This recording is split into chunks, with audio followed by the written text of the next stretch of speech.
Alors, tu as 30 ans. Il y a des choses que tu devrais savoir et que le monde ne doit pas t'imposer. Par exemple, tu devrais avoir ta propre définition de ce que c'est qu'une relation toxique, une relation abusive, une personne narcissique. Dans ton environnement, en relation, tu devrais être capable de faire la distinction, de pouvoir discerner que la personne avec qui tu traites est narcissique et toxique et autres, et savoir comment disposer de cette personne loin de ta vie. Tu ne dois plus, à cet âge-là, accepter que l'on t'impose certaines relations, que l'on t'impose des définitions, que l'on t'impose des choses. Ton jugement doit être assez bien affûté pour pouvoir faire la distinction et pouvoir prendre tes décisions. Tu dois savoir ce que tu valides, ce que tu ne valides pas, ce que tu tolères, ce que tu ne tolères pas.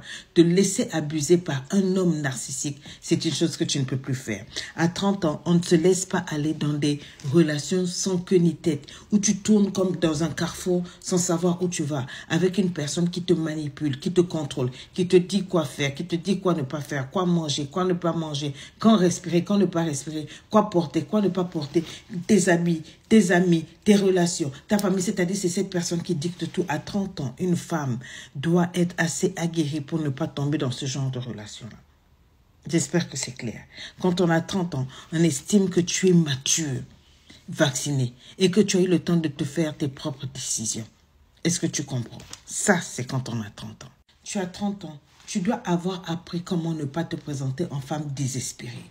Oui, tu veux le mariage. Oui, tu veux être en relation. Oui, tu veux établir ta vie. Tu as besoin d'amour et tout. Mais ce n'est pas pour autant que tu te vends moins cher.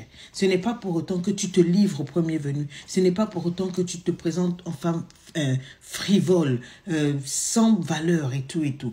Une femme qui poursuit un homme, une femme qui pourchasse un homme. Il y a des manières de pourchasser sans se faire savoir qu'on est en train de pourchasser. Il y a des manières de se faire désirer. Il y a des manières de se vendre sur le marché de l'amour où on gagne son ego, on garde sa dignité de femme. Il ne faut pas laisser un homme te piétiner au point où la personne se dit que sans lui, tu ne peux pas vivre, tu es prête à tout accepter. Quand on a 30 ans, on n'accepte pas tout et n'importe quoi. J'espère que c'est clair. Tu devrais être capable à 30 ans de détecter les relations abusives, les personnes abusives, les personnes controlling, les personnes qui ne sont pas bien pour ta vie. Tu as 30 ans, tu devrais apprendre à faire de l'argent pour ta vie. Tu devrais apprendre à te débrouiller, apprendre à savoir t'en sortir dans la vie.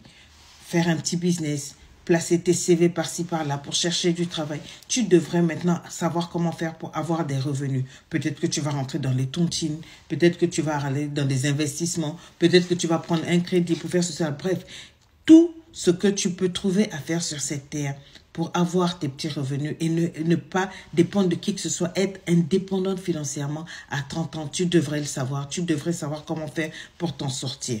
À 30 ans, tu dois être dégourdie, dynamique, bosseuse et boosteuse. Tu dois regarder ton compte en banque. Tu dois regarder la terre. Tu dois avoir envie d'avoir ta propre terre. Pourquoi pas avoir envie d'avoir tes propres voitures, construire tes maisons et tout et tout. N'aie pas peur à 30 ans d'être matériellement posé, d'être matériellement libre. D'accord?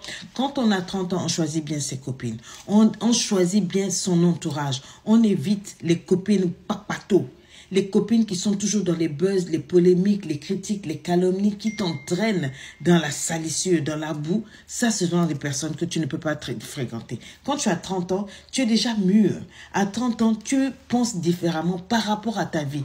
Ton style ne peut pas être de t'occuper de la vie des gens, d'aller chez les copines busybody, recevoir toujours les copines qui viennent te parler de X, Y, Z. Jamais elles ne t'apportent des idées créatrices. Jamais elles ne t'apportent des conseils pour avancer. Jamais elles ne te boostent. Tout ce qu'elles savent faire, c'est t'emmener dans des polémiques, dans des critiques, dans des choses négatives, ou bien à parler des voisins, des Y, ou bien te donner des mauvais conseils de sortir avec les hommes mariés et tout et tout. Ça, ce sont ce genre de relations-là dont tu n'as pas besoin. Quand on a 30 ans, on ne fréquente pas ce genre de personnes-là. Quand on a 30 ans, on ne s'assoit pas sur les réseaux sociaux pour prendre goût à ces vidéos clash, polémiques, où on humilie les autres, où on est là, c'est-à-dire tu tournes en rond, tout ce que tu suis là, il n'y a rien de positif, il n'y a rien de boostant.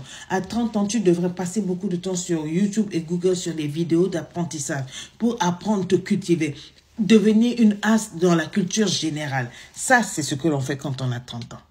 Tu as 30 ans.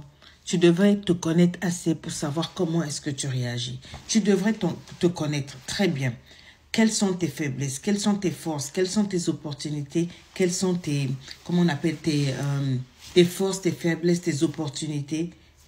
Voilà, tu devrais connaître ça. Tu devrais te connaître. Qu'est-ce qui te fait plaisir? Qu'est-ce qui ne te fait pas plaisir? Et tu ne devrais jamais reculer. Si quelque chose ne te plaît pas, tu dois être capable de t'exprimer dans le respect, en maîtrisant tes émotions. Dire oui quand il faut dire oui, dire non quand il faut dire non. Respecte assez tes intuitions. Ça va te sauver. À 30 ans, si tu sais comment positionner tes opinions, tu iras loin. Si tu n'acceptes pas certaines choses depuis ton être intérieur, spirit out, dis-le dans des bonnes manières de faire, en respectant les uns et les autres, mais ne deviens pas la serpillière des uns et des autres. N'accepte pas que l'on t'oblige à faire des choses que tu ne dois pas faire.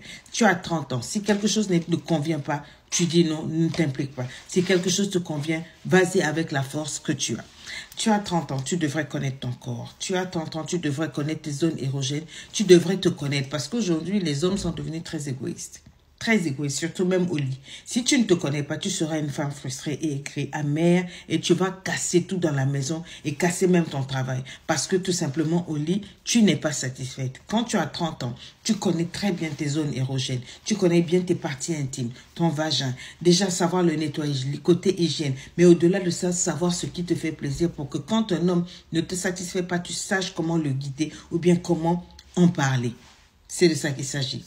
Happy 30 years. Je te souhaite bon 30 ans.